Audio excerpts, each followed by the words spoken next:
Good morning, YouTube. Good morning, guys. This is Dr. Els. Welcome to my channel.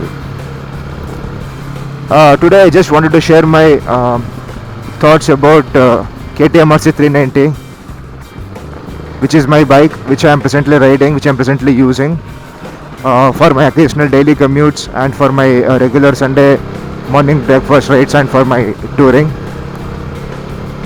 And approximately I have an experience of around 25,000 kilometer on KTM RC390.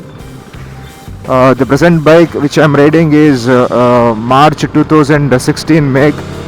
So this March it will be 1 year, and I've ridden around 17,000 kilometers.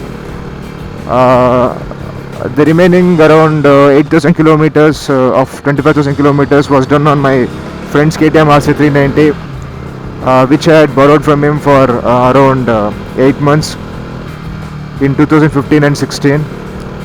So put together, I have around 25,000 kilometers of experience on this RC390. So I think I'm fairly capable enough to comment on the bike. It's like an ownership experience.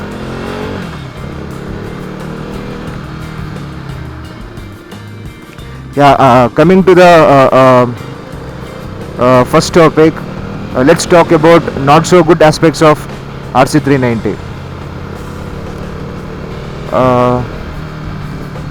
The first thing which you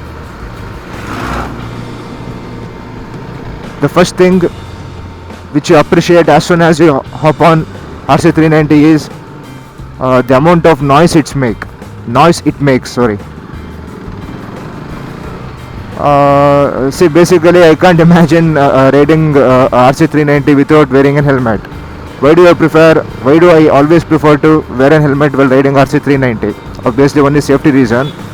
The other reason being it will filter out all those annoying noises. You got my point. So that is one of the reason why I wear a helmet regularly when I am on RC390, even for short commutings also, even for a distance of 1 kilometer, 1.5 kilometer from my house, I do wear a helmet. And frankly speaking, whatever noises it throws out, it's really annoying. Where do those noises come from? Frankly speaking, I just don't like the engine noise only. It's so confused, the noise. And the other one is the drive chain noise. It's terrible. So both the noises put together, frankly speaking, it's an annoyance. And how do I compare the smoothness of this KTM RC390? Yeah, I can do like this. Before this RC390, I had Honda CBR 250R. Frankly speaking, that bike was butter smooth when compared to RC390. In every aspect. Take the engine sound, take the sound which was made by drive chain. You can take the clutch operation, you can take the gear shifts. Everything was damn smooth. But RC390, everything is totally opposite. You have to live with it. But the gear shifting and the engine rawness and the crudeness will slightly come down as you pile on kilometers and as you produce your engine for services, but it's not totally eliminated. It's not totally eliminated, and it will stay to an extent where it will be an annoyance to you.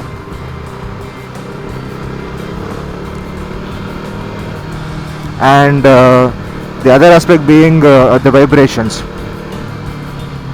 This bike vibrates very frequently, and when it vibrates pretty bad.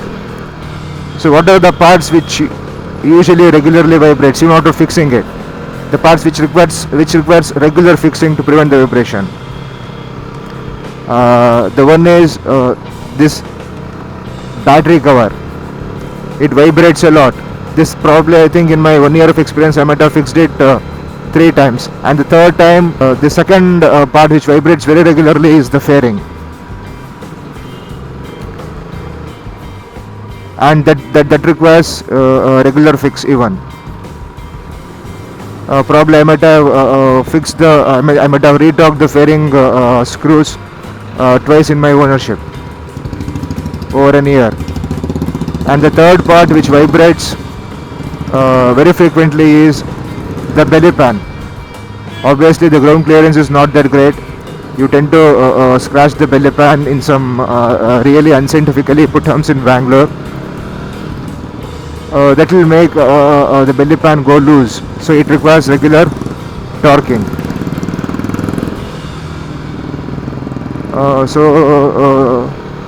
These are some negative points about RC390. Coming to the other points, other one is the riding posture. It's very committed, it's very aggressive. Unless you are quite pretty fit, you are bound to get pains at the wrist, at the elbows, and in your legs. And frankly speaking, RC390 is not a bike for daily commuting in the traffic. It's very difficult to manage RC390 in city traffic, especially in Bangalore bumper to bumper traffic, annoying traffic. And for the long rides in highway, yeah, you can do, but not like other bikes which has got upright riding posture. I have done long rides on this KTM RC390, say for approximately around 450 to 500 kilometers per day. I was pretty okay on that day, but the next day, the toll which has taken on your body usually shows up. Even though I am quite fit enough, but I can't prevent that pains the next day what I have after long rides. It's a part and parcel of owning RC390 and taking it for long highway rides. So if you ask me, it's not a commuter bike. It's very difficult to handle in the city traffic, and it's not a bike for long rides. You can't even mount much of the luggages on this RC390. So most of the luggages you end up carrying on your backpack, which will add more strain to you. And so where does it belong? Frankly speaking, it belongs to the roads like tracks and curves. The heart, or what do you say, the real capabilities of this bike comes out usually in track, but I don't have track experience, but I have a lot of experience on the curves. It will be in its own league when you take this bike in the curves. Frankly speaking, I have ridden KTM RC390, R3, CBR 250R and Ninja 300. Basic, the entry sports bike. Comparing among all these bikes, this bike is damn good in curves. You get a lot of confidence to lean in curves. You can take more speeds, much more speeds compared to other entry level sports bike in the lean angle. That's where this bike belongs.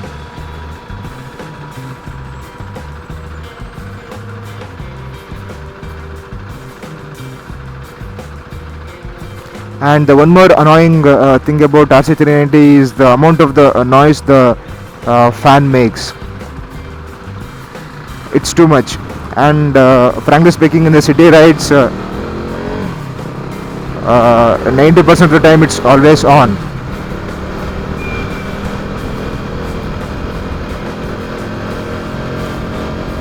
And it becomes hotter in city traffic, where you can feel the heat on your legs.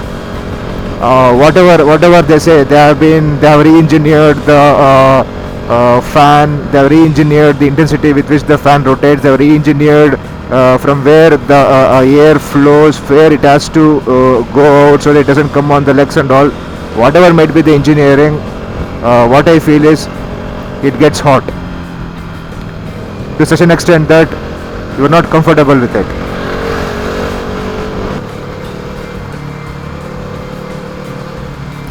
And one more thing about RC390 is the suspension is stiff, so you don't feel comfortable on the roads which are bumpy. And frankly speaking, Bangalore roads, almost all the roads are bumpy. Wherever you go in Bangalore, the roads have been patched up. So the ride will tend to become bumpy, and you don't like RC390 on those bumpy roads.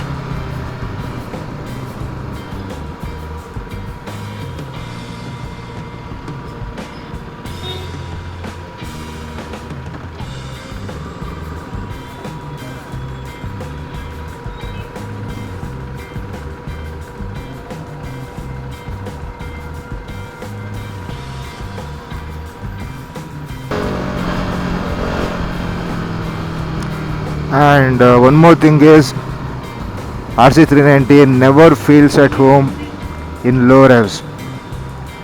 Say less than 4000 RPMs. It's very jerky. It's annoying to driver keeping RPMs less than 4k. The bike is really at home. You enjoy the bike once it crosses 4 to 5k RPMs. You really enjoy. The bike comes to its own league. Everything will become smooth. The clutch, the gear shift, the way it pulls without any jerk. You really enjoy the ride. So city commuting, what can I say?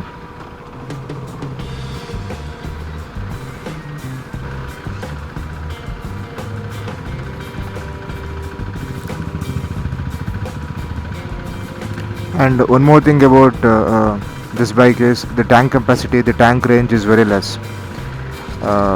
Before it falls into reserve, probably you might extract around 200 kilometers from one tank full of fuel.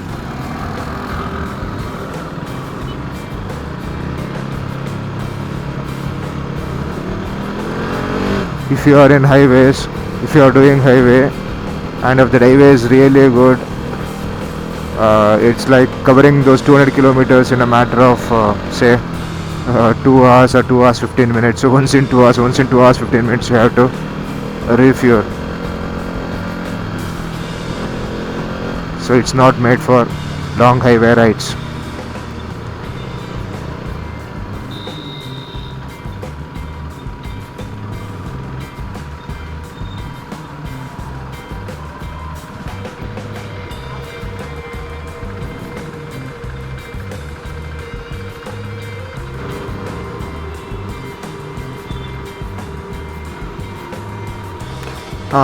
Coming to the question of how much I have spent on this bike in 1 year for its maintenance. If you want to know about that, I'll tell you the real figures. See, it's around 17,000 kilometers I have done. So probably I would have completed 4 services. Out of 4 services, the first initial 3 services are free service. That means you have to pay only for the oil and the oil filter. So every time when you change the oil and oil filter, it will come up to around say 1700 rupees. So I have done 3 free servicing. So 1700 multiplied by 3, it will be around 5100 rupees. And the 4th service which I did recently, around 1000 kilometers back, it was a paid service. It costed me around approximately 4,000, 3,800, something like that. So it's 5,000 plus another 4,000, 8,000, 9,000 rupees. So 9,000 rupees I have spent for only servicing, guys, over 1 year for around 17,000 kilometers. Upon that, I changed the chain and both the sprockets at around 12,000 kilometers. That costed me around approximately 4,000. So 9,000 plus 4,000 is around 13,000. And I changed my tires, both front and rear, at 15,000 kilometers. If at all you go for Metzler M5 Sportec tires, it will cost you around approximately somewhere around 16 to 18,000. So 13,000 plus keep it tire rate around 16,000, 29,000. 29,000 will be the maintenance cost for this KTM RC390, which has been driven around 17,000 kilometers over a period of 1 year. What do you feel, guys, about the about the maintenance cost? Please leave your thoughts in the comment section.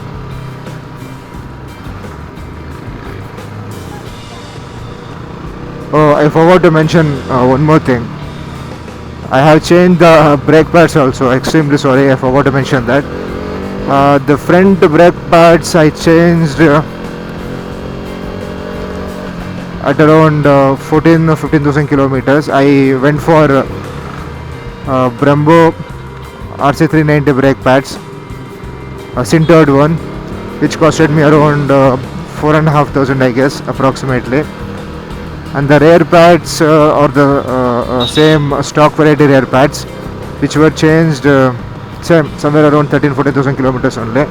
It costed me around 1,800 something.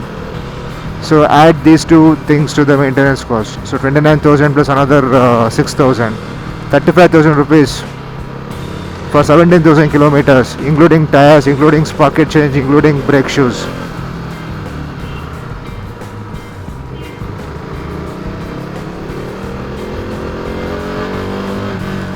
So these were my some thoughts about the not so good feel points about KTM RC390.